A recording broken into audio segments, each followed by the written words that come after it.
Well, hello friends. We are back and we are going to tackle a project that has been on my lower to-do list for too long. I've been trying to get this project done for 2 years, but not very hard, clearly. And it is this suitcase. Can you see this suitcase behind me right here? It is a beautiful piece that I found at Brimfield when I went, almost 2 years ago. And it was so fun because as I was shopping, I knew the measurements of the suitcases that I was taking home because I was on the other side. I live on the other side of the country. And so everything I bought, I measured, according to the measurements of these two suitcases that I had to get everything home in. And so that suitcase went inside of my suitcase, my modern day suitcase, and was crammed full with art and linens and dishes and things. But I didn't realize it at the time, and normally I'm really good about this. I try not to buy things that smell musty, especially pieces that I want to use as a container, because you don't want to put your linens or Christmas decorations or something inside of a container that smells bad. Now sometimes you'll get books that are musty, and I feel like those are easier to deal with, but it's the closed containers that are so bad. And so I've never done this, but it works in my head. Famous last words. I'm going to build off of a DIY that I had tried a few years ago, and it was on a larger project. It was this steamer trunk that I had gotten for free, and I could not get the smell out of it. A lot of these storage containers have issues with the glue going bad, and that is what is causing the musty smell. Furniture is different. You can sand it down, you can scrub it really well, you can paint keels over it, and you can get rid of pretty much any smell with wood furniture. But it's when you get into these pieces that have glue in them. Anyway, that's my theory, is that it's the glue that ultimately is winning the battle here. So I'm going to share with you what I did with that steamer trunk. And then I want to share with you the second portion to that, which is another option you can do. I'm just throwing out some options for you if you're dealing with steamer trunks, if you're dealing with suitcases. So one would be to strip it all down and shellac it. I'll tell you the product in the clip I'm going to share with you. The next thing you could do would be to decoupage it, which I ended up doing, and I had it. It's now being used as my paint trunk, is what I call it, and all of my painting supplies is stored in this steamer trunk. So it's being used really well. I'm very happy with how it all has turned out and how it's working. But today I want to actually strip out the lining of this suitcase, and then I'm going to Joann's. I think I'm gonna just use cardstock, like thick sheets of cardstock, probably 2 sheets per section, and then find some good satin and some elastic. And I want to rebuild the inside of the suitcase because I really do like how it looks. I feel like the colors are nice. When you open it up, there's this contrasting fabric in there, which I really love. And I just really love the authenticity of what it looks like when you open it. I'm more and more, I feel like I don't want to get anything that's too cutesy or the word I always think in my head is contrived. I don't want my decorating to look contrived. I want it to feel like it's timeless, like it's actually pulling you back into a certain era. So as I was trying to figure out what I would do inside of this suitcase, I just went through my fabric stash. I found this fabric, which has the Brer Rabbit. It's a William Morris fabric. I love it. I used it at Christmas. I did a William Morris Christmas. I should link that video for you. So I still have this fabric, and I do really like it. Then I have some leftover wallpaper from my fireside room. That is really bright, which I will link as well. And then I was thrifting and found this wrapping paper. I thought this would be cute for a Father's Day wrapping paper.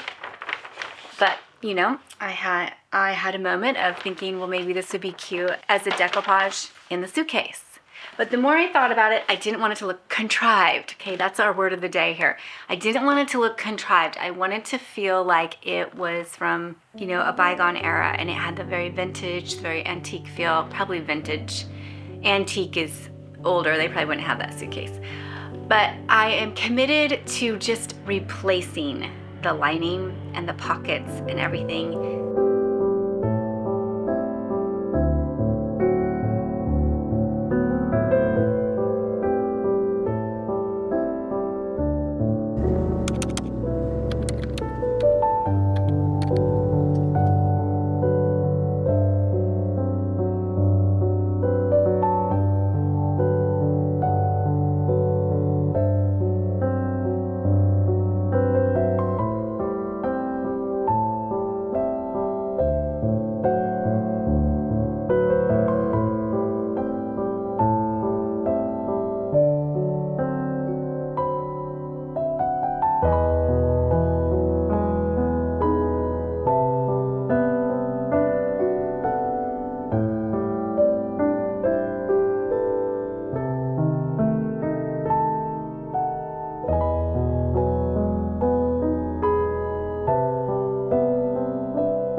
So I am back from Joann's, and I ended up getting that fabric that I showed you. Very straightforward, just this beautiful olive green sort of sateen. Actually, I don't remember what kind of fabric it was. But I got all of my stuff for $17, and those sheets of cardstock were $7 each. So I really killed it in there with the coupons. But this is, yeah, just an olive, just a beautiful olive green, and I think it's gonna be great.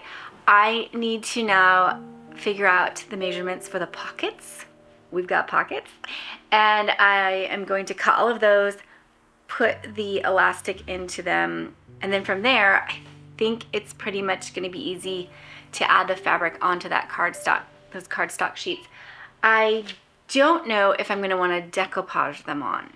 You can do that. You can paint your fabric first, and then it stiffens up, and then once it's dry, then you stick it onto your next substrate. So I have to do a little bit of experimenting, but I'll take you along.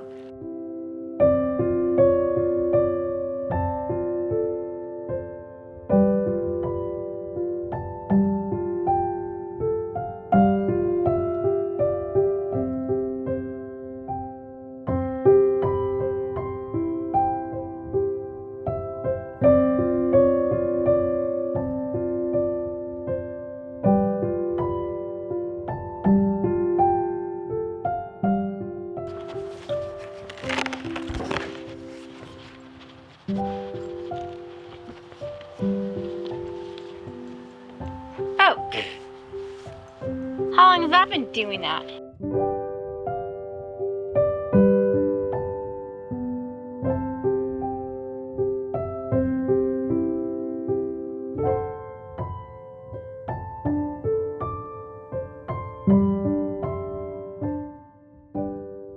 Nala, you're so cute. I love you so much.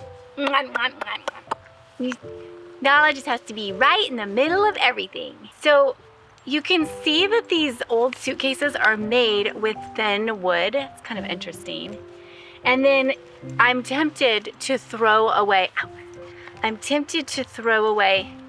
Now I'm tempted to just throw away this nasty old stuff, but I have one more use for it, and it is to use it as my pattern pieces for the new fabric and cardboard or cardstock that I bought. So I'm gonna hang on to them and quickly use them and then throw them out.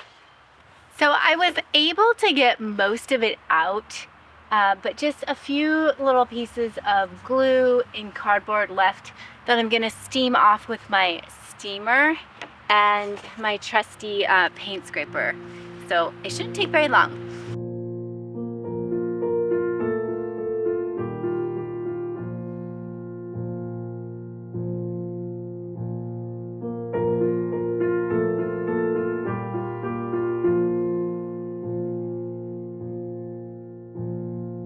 So I have switched to actually using a razor blade, this little razor blade thing. Look at all the glue that's coming up. After I get a section done, then I wipe it down with a little soap and water. And it's going very well. I can still smell a little bit, so I may let this dry and then paint some shellac over this like I did with the trunk tonight. I'll see how it smells after it dries. I know this is not pretty to look at, but just want you to see it up close.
All right, I've added 2 coats actually of shellac to the inside of that suitcase. I felt like I could still smell just a little bit. And who knows, maybe this is not gonna work for my linens.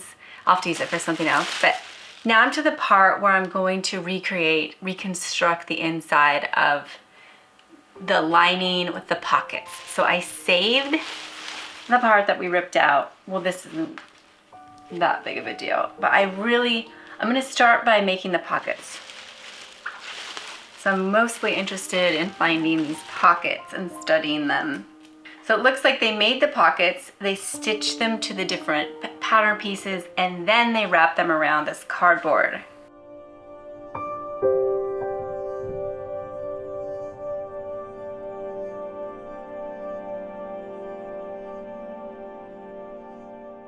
Next, I am adding a casing to the top of the rectangle. This is the big pocket on the lid when it opens. So I'm folding it down. I'm not even measuring. I'll have to measure for the final size of the pocket and for the width of the elastic, but the rest of this is just me winging it. I probably do that too much to be on YouTube. Okay, so I've stitched all of the casings on my pockets with 4 pockets we're making. Okay, the short ones are gonna look like this. So next, I'm cutting a piece that's about 75% the width, and then I'm going to feed it in here. So this is what we're getting to.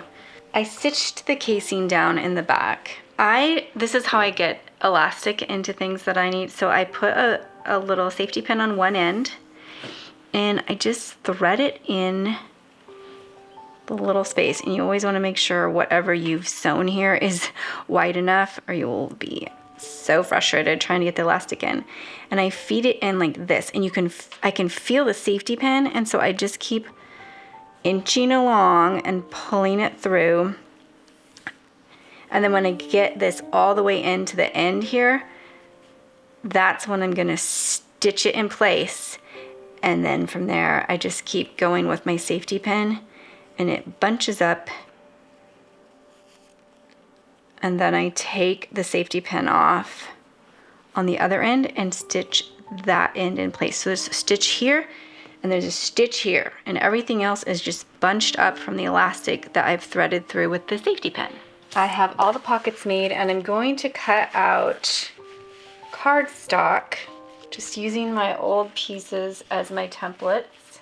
And the bottom of the suitcase is not nearly, I don't need as much structure, so I'm just gonna use one piece of the cardstock, but the sides and then the top section, I'm gonna double up. And this is actually a really good example of how I do a lot of my upholstery. I take the old pieces and I reuse them, so I don't have to reinvent the wheel.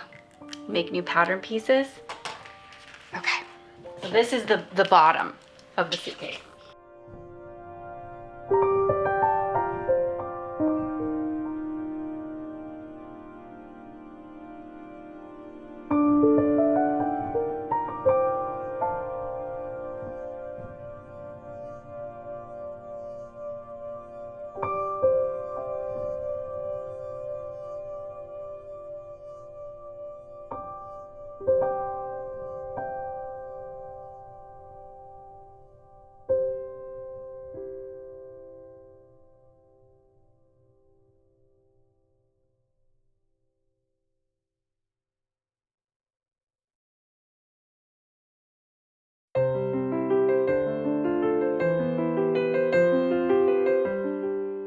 So the shellac is dry and everything has been cut and stitched as well as I can get it. And we're just to the last part, which is going to be a lot of hot glue. Now, if I were planning on using this suitcase for real and taking it to Europe, I would not be just hot gluing it. So it's pretty much going to be decorative, so I think the hot glue is going to hold. If it doesn't, I would suggest using something called construction adhesive, and you can get it at Home Depot or any hardware store, and it comes in a tube like caulk, and that's really strong adhesive. All right, let's put this thing back together.